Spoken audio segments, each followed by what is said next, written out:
Okay, it's time to get after it. I figured I would give you a little glimpse into how I grew up since we're still kind of getting to know each other. I grew up what most people would call, in a polite way, country. And I'm talking in the woods, far, far away country. We had a little piece of property. It had a trailer on it, and it had a little farm home on it. It had no heat. My brothers and I used to haul logs in and burn logs to keep it warm in the winter. I mean, we were country folk. In fact, I have some pictures. Can we? Do we have? Oh, yes. So. This is my two older brothers, my sister there rocking the jacket, and that's me right there. Mullet, overalls, bare feet. If you're country, that's how you roll when you're country. I'm digging for cats or snakes or whatever. That was a storm cellar because we had no basement. We were country. Next one we have, what do we have here? That is me and Earl Dibbles Jr., who also happens to be my dad. They look exactly the same, but that was fun in the afternoon. That was my dad. My dad wore overalls or camo every day of his life. And that was before it was cool. So he wore overalls and camo. We got another one for you. What else do we have? There was overalls. Again, this is a different day. Notice my sister on the hood of the car. We're like, hey, let's go pose for some fish, and we'll just leave Lacey over there. It's great. Oh, man. Next one, do we have one more? There he is. There's me and my old man. He finished his life. He had a beard to the middle of his chest and a ponytail to the middle of his back. He was 6'5", big, burly, gruff, tough man. And he lived in a deer camp trailer out of the deer camp his entire life. No running water, no electricity. He didn't care. He told me one day, he said, son, you know what? He said, there are men who do this 2 weeks out of the year to enjoy life. He said, if they do it for 2 weeks, I figure I might as well just live here. And so he did. And that was him. But, you know, we actually did out here, we had a swimming pool. It was one of those giant feeder tanks you're familiar with. It was a giant feeder tank, and it was filled with water and food and dirt and grass and everything else, and the animals drank from it, and we swam from it, and it was great. We had a swimming pool. I didn't really realize how country we were until a baseball coach of mine had a season-ending party at his house. He was like, hey, I'm going to have the whole team over to our house for a pool party. And I was like, oh, great, I swim every day in our pool. You know, I'm there.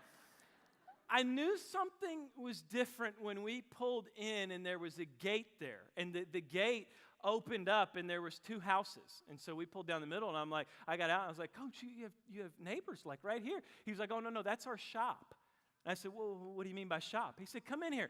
He opened it up, and it was literally a house bigger than most houses I'd ever seen. It had cars, trucks, ATVs, all kinds of stuff inside of it. And he was like, this is the house. Now, you know you have ran into money when you show up at someone's house and they have two front doors.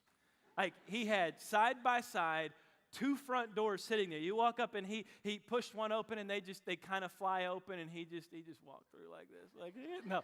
But it was amazing. I walked in there. There was a spiral staircase. The floors were some kind of exotic rock, and the countertops were incredible. And I walked in, and his wife greeted me, and she said, "Hey," she said, "we actually have some food that you can have. You can have whatever you want here in the pantry." And I'm like, pantry? What do you mean by pantry? And she opened up this room that was housed full of food. There were snacks all over the walls. There was food everywhere. And you never tell a kid from the country you can have whatever you want inside of a room. I was like, okay, I'll take this here, and I'll take this one here, and we'll settle up here. This will be great.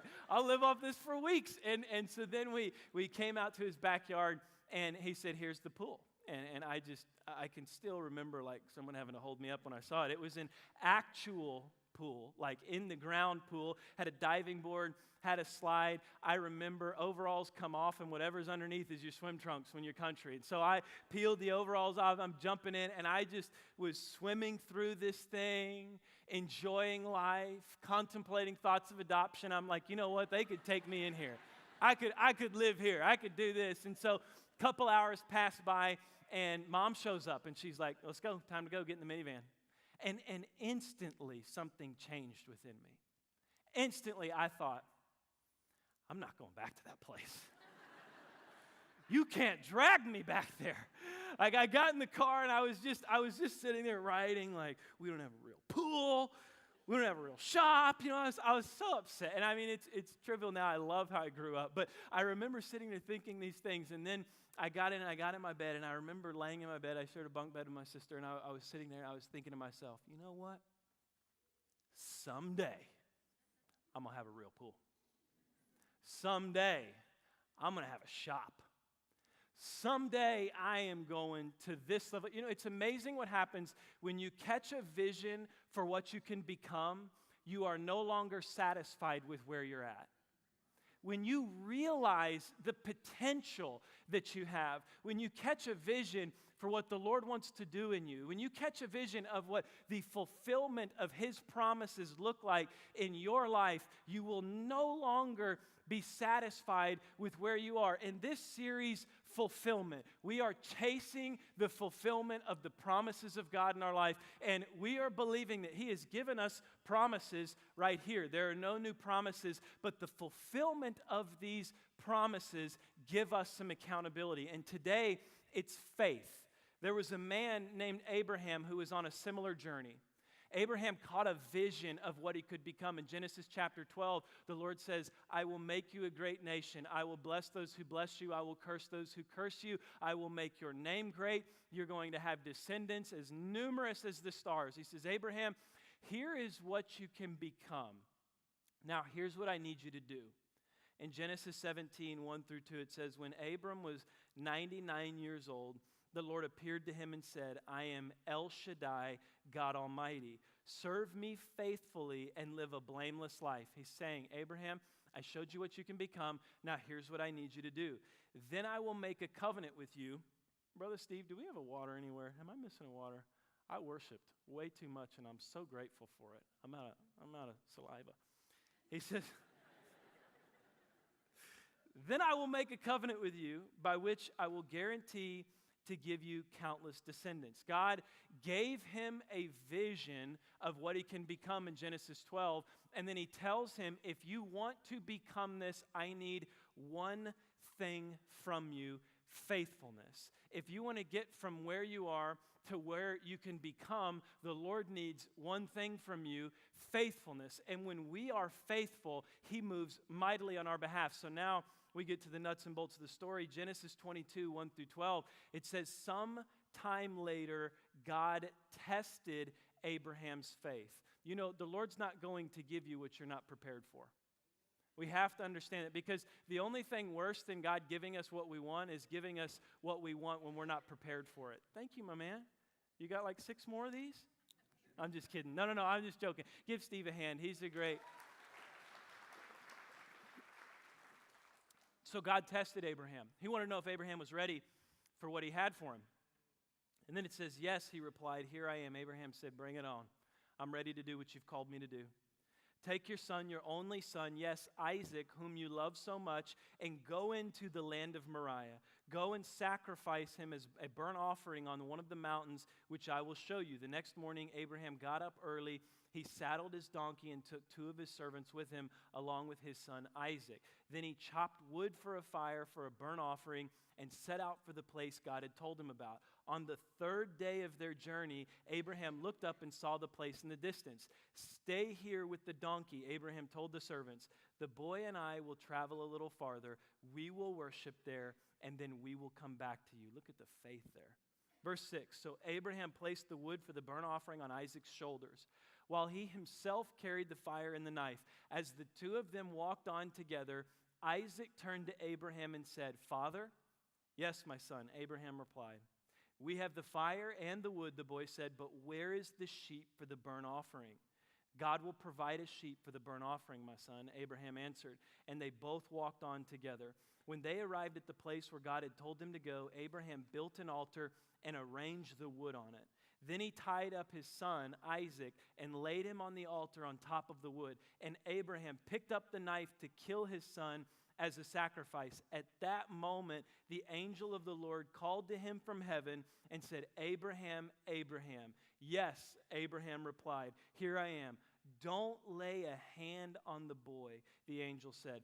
Don't hurt him in any way, For now I know that you truly fear God. You have not withheld from me even your son, your only son.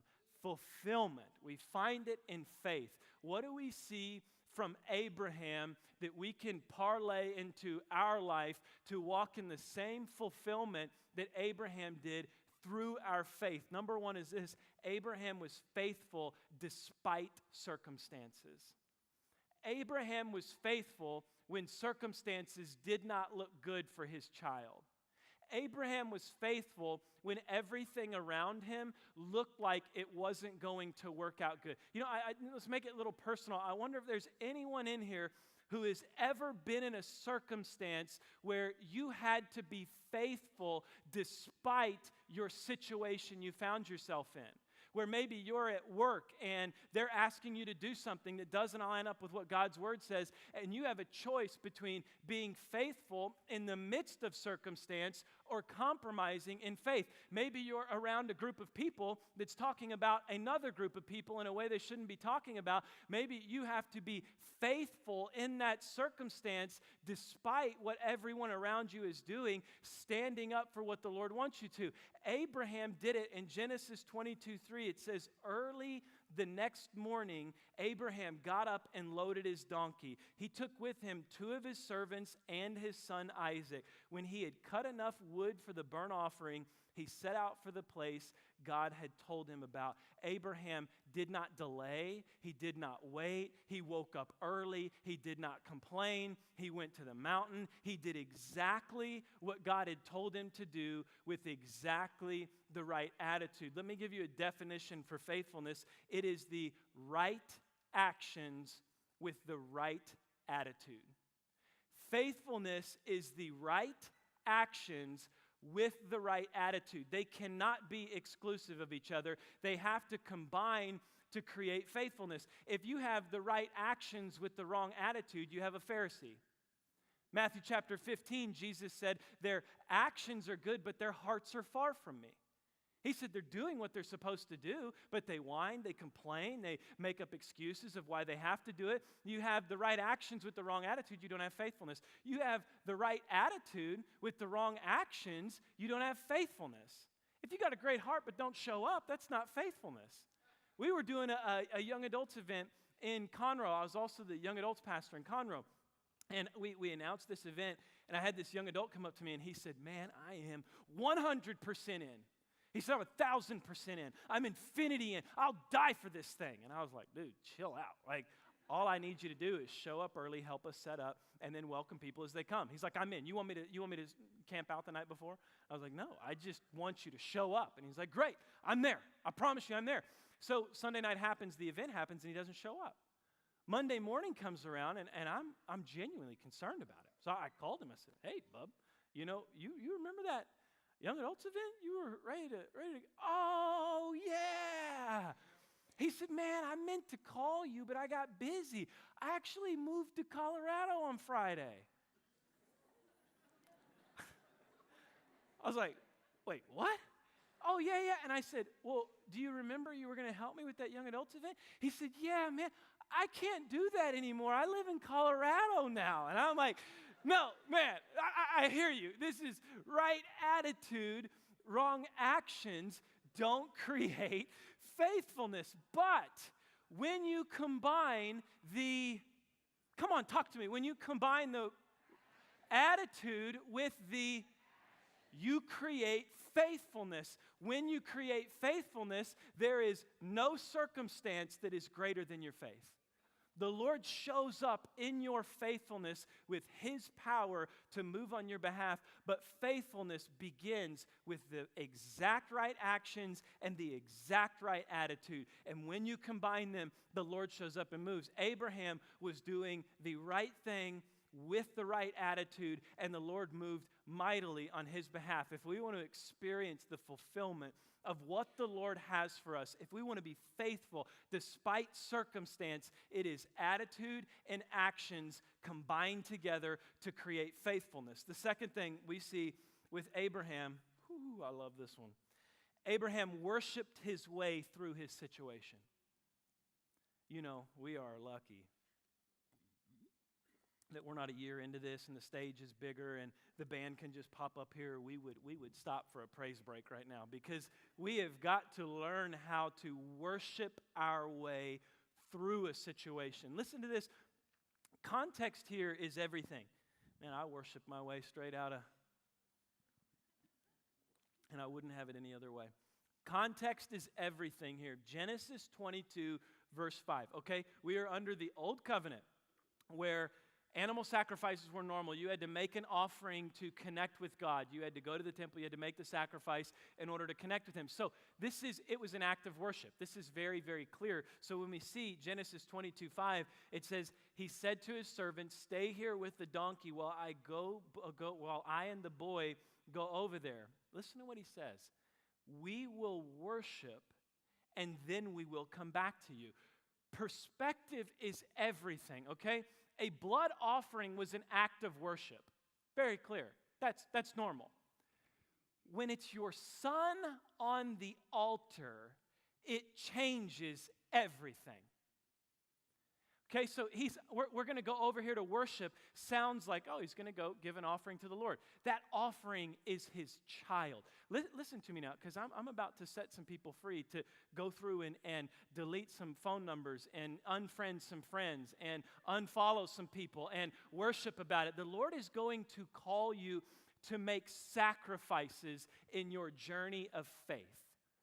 He is going to call you to make some sacrifices, to cut off some things that are no longer bringing you to where you need to be, to remove some things from your life that are bringing you down, to separate some things that are hurting your marriage. He's going to call you to make some sacrifices. Here's what we have to catch. If we see those sacrifices as worship, the Lord sees faithfulness.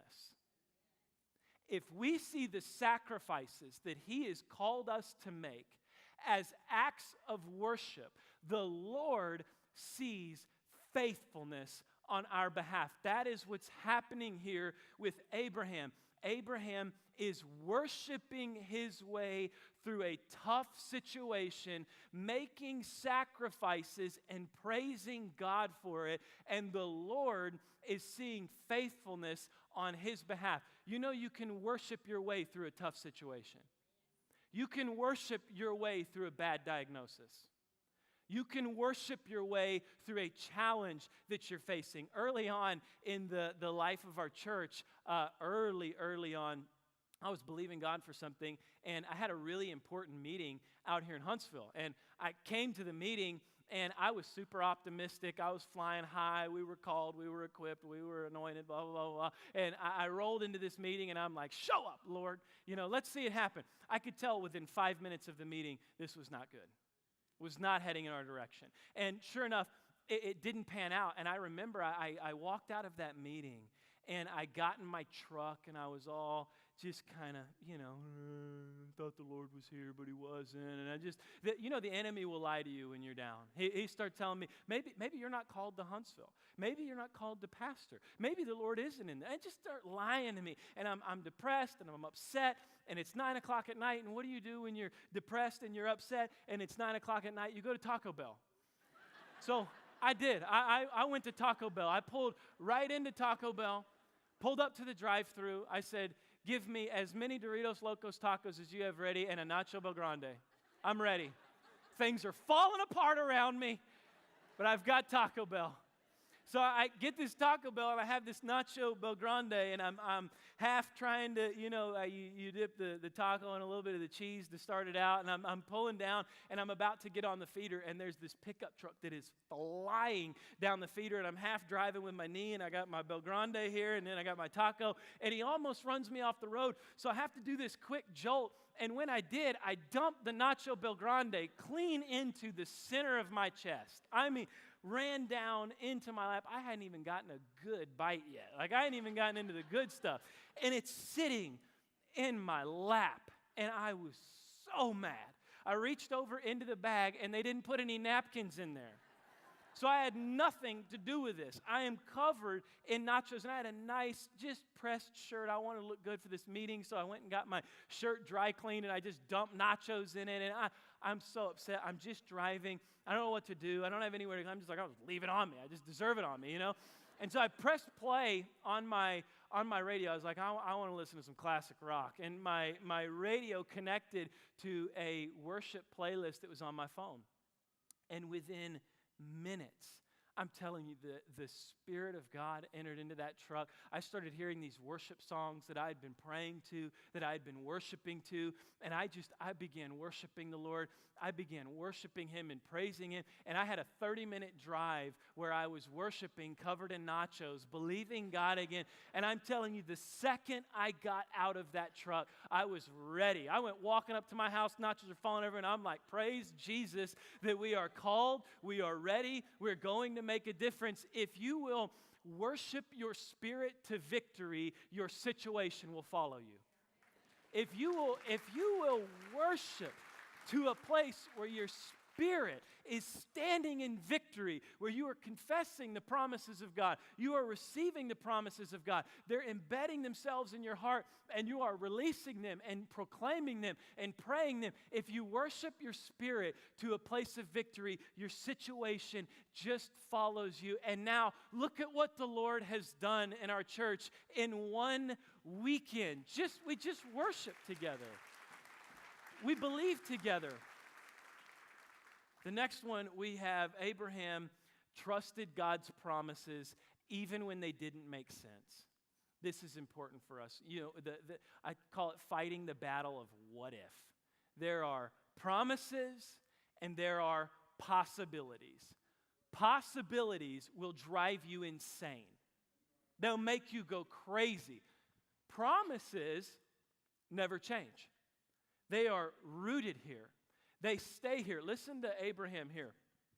Genesis 22, verse 8. It says, Abraham answered, God Himself will provide the lamb for the burnt offering, my son. And the two of them went on together. Abraham, while he was going to sacrifice his son, said, son, I know God has promised me in Genesis chapter 17 that I'm going to have a descendant that's going to be numerous as the stars, and he's going to inherit the blessings that I have received. Abraham already knew the promise was there, yet the situation looked contrary to the promise he had, but he stayed rooted in the promise that God had given him. You have to learn to resist what ifs.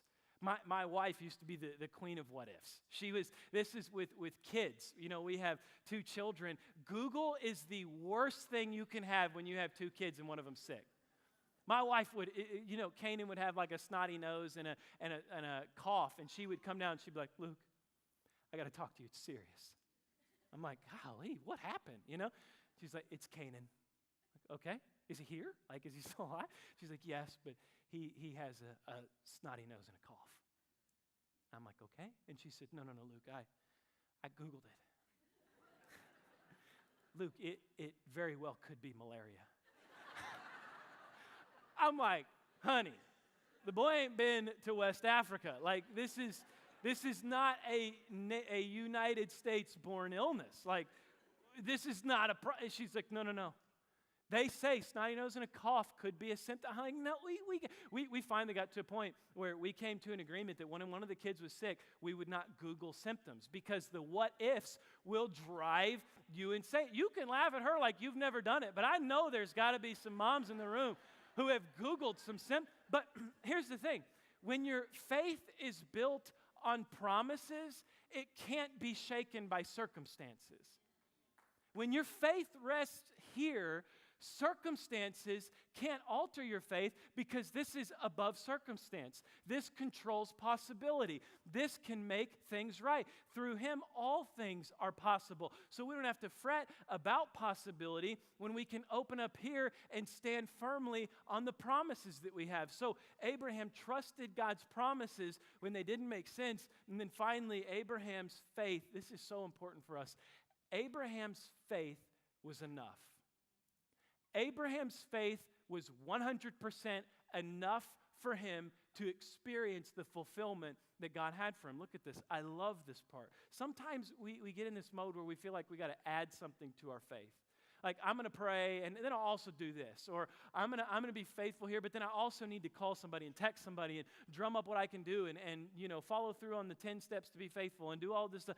Abraham's faith was enough. Listen to this. Genesis 22, 9 through 14, it says, when they reached the place God had told him about, Abraham built an altar there and arranged the wood on it.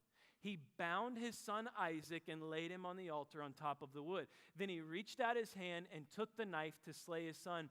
But the angel of the Lord called out to him from heaven, Abraham, Abraham. Here I am, he replied. Verse 12, he said, don't lay a hand on the boy. He said, do not do anything to him. Now I know that you fear God, because you have not withheld from me your son, your only son.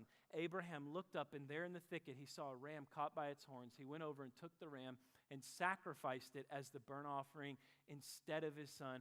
So Abraham called that place, the Lord will provide. And to this day it is said, on the mountain of the Lord will provide. It is important to understand here, even under the old covenant, that his faith was enough.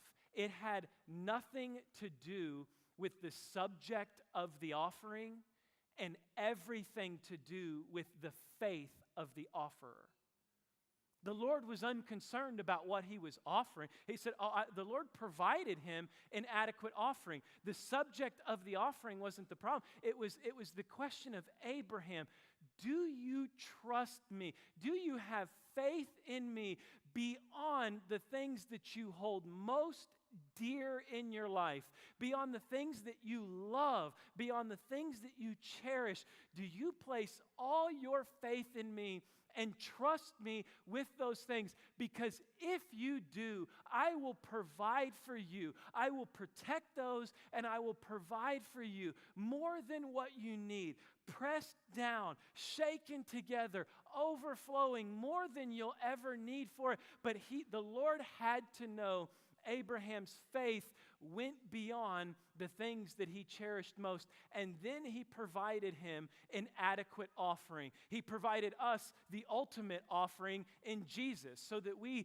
no longer have to make sacrifices on our behalf so that we can be forgiven, but it has already been made for us in Jesus. Now the battle is no longer for, I want this from you, this from you, this from you, this from you, and this from you. It is, I want you.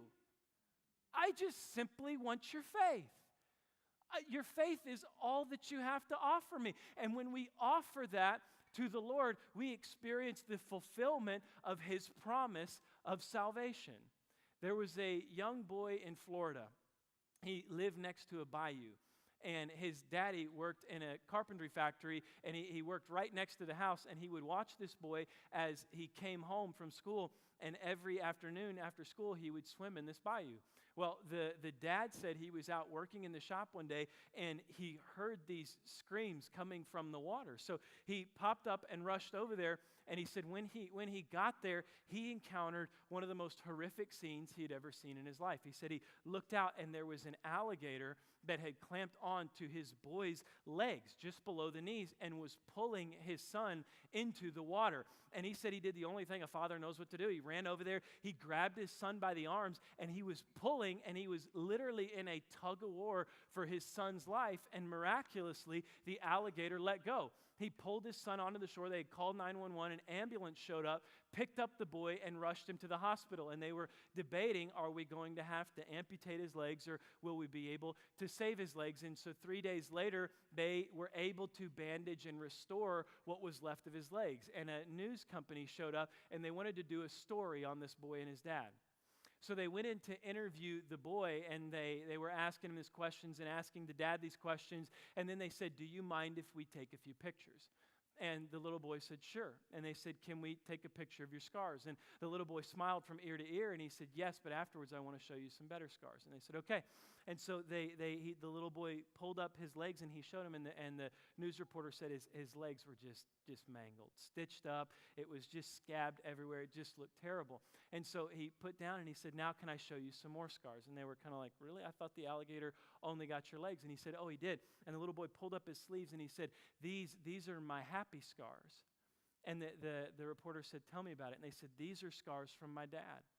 They said, when my dad had a hold of me, he wouldn't let go of me. And he actually held on so tightly that it tore my skin. And now these scars are scars that saved my life. He said, these scars tried to hurt me, but these scars saved my life. So when I see these scars, I know that I have a Father who has tried and attempted and successfully saved my life. The same is true with us. We have scars now through an offering of Jesus that has saved our life, that has given us salvation. And now when we think of an offering, we don't have to offer something on our behalf. We simply offer our faith, and those scars that have already been sacrificed for us save us because of the offering of Jesus. Let's pray.